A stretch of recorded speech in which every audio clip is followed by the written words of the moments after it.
यांना अभिवादन.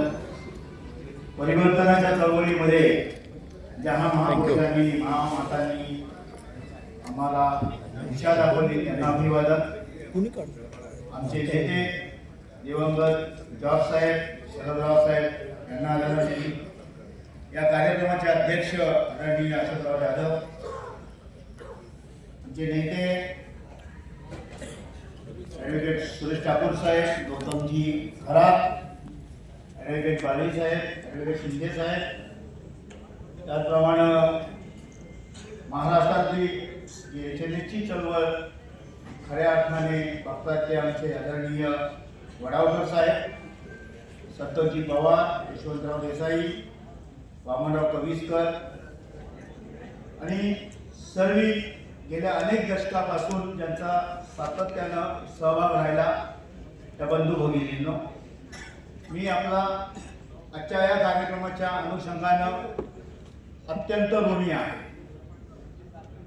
आणि हा एक चांगला कार्यक्रम म्युनिसिपल मजदूर युनियन, जिचं भारतात नव्हे तर देशामध्ये लढाऊ कामगार संघटना म्हणून जिचा उल्लेख केला जातो, आणि त्या संघटनेचे नेतृत्व जॉर्ज साहेब असतील, दंडवते साहेब असतील, महाबळ शेट्टी साहेब असतील, शरदराव साहेब असतील, या महान लोकांच्या नेतृत्वाखाली ही चळणघळण केलेली नवी पिढीची नवी टीमनी आयोजन केलं. त्यापासून मनाला खऱ्या अर्थानं समाधान. कारण काम झालं, गोष्ट संपली, अशा पद्धतीची एकूण भावना झाली. मी कालची कामगार चळवळी पाहिली, आजची पाहिली, उद्याच्या ह्या कामगार चळवळीचा विचार करण्याचा काय. आम्ही ज्या वेळेला आमच्या वयाच्या विषयीमध्ये होतो त्यावेळेची कामगार चळवळ खऱ्या अर्थानं भारावलेली. आजकाल बघतो तर आमचे फुल टायमर असतील, आमचे सेक्रेटरी असतील, आमचे सहाय्यक सेक्रेटरी असतील, त्यांना कामगारांना 10 वेळा फोन करावा लागतो. त्यावेळेची आंदोलनं कामगार निर्मित होती, कर्मचाऱ्यातून निर्माण होणारी आंदोलनं होती. हा जमीन असण्याचा फरक झालेला आहे. इकडे सुद्धा फार प्राकर्षाने लक्ष दिलं आणि ती चळवळ भरावलेली होती. त्या काळामध्ये कार्यकर्ता घडण्याचे प्रशिक्षण शिबिर होत होते. त्यामुळे कामगारांचं कामगार संघटनेबद्दल असणारं प्रेम आजही प्रेम आहे, पण ज्या वेळेला काम आपलं अडकलं तर प्रेम निर्माण होतं. अशा पद्धतीची दुसरी एक बात झालेली.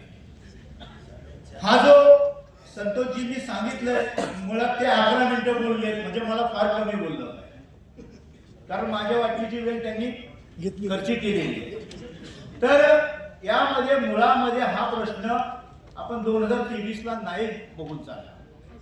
हा प्रश्न 2015-16 पासून नागपूर खंडपीठामध्ये त्या चिंडालिया नावाच्या व्यक्तीने जो दावा केला, तिथून ह्याची सुरुवात झाली.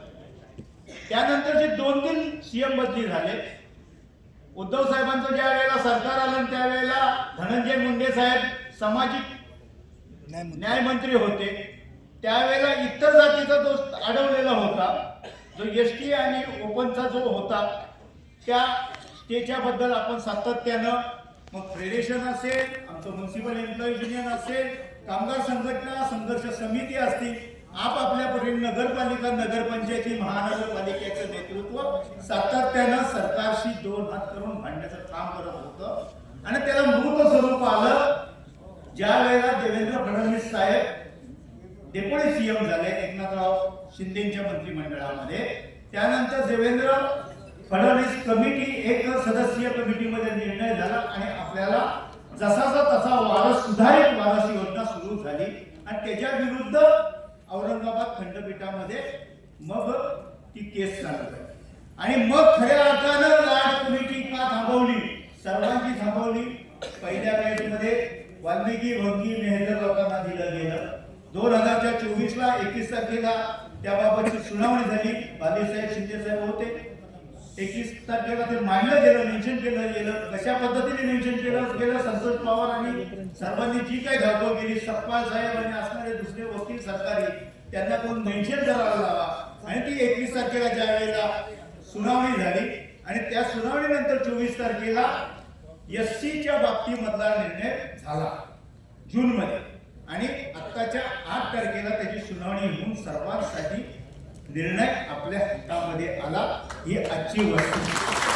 पण ह्या सगळ्या गोष्टीमध्ये फेडरेशन असेल, विविध कामगार संघटना असतील, आणि जी काय विधितज्ञ मंडळी जी आपली आहेत, मग बाजीसाहेब असतील, शिंदे साहेब असतील, विजयकुमार सतपाल जे आहे सरकारने नेमलेले प्रमुख वकील होते, त्यांनी ज्या पद्धतीने बाजू मांडली, ह्या बाजू मांडल्यामुळे आपला वारस हक्क आज पुन्हा जसाच्या तसा अंमलबजावणीला सर्व जाती धर्मासह लागू झालेला आहे.